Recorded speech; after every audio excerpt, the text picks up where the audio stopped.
Hi! In front of me is OnePlus 10T, and today I would like to show you how you can switch on or off app notifications on this device.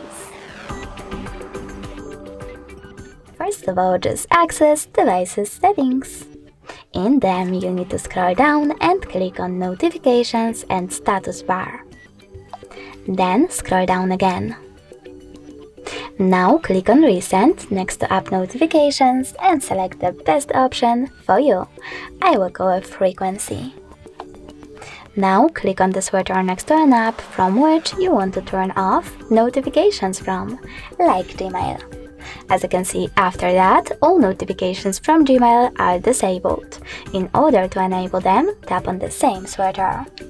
If you wish to, you can always tap on one of your apps over here as well, and manage all notifications by choosing this switcher next to Allow Notifications. Thanks so much for watching. If you enjoyed this video, don't forget to leave a like, comment, and definitely subscribe. Bye!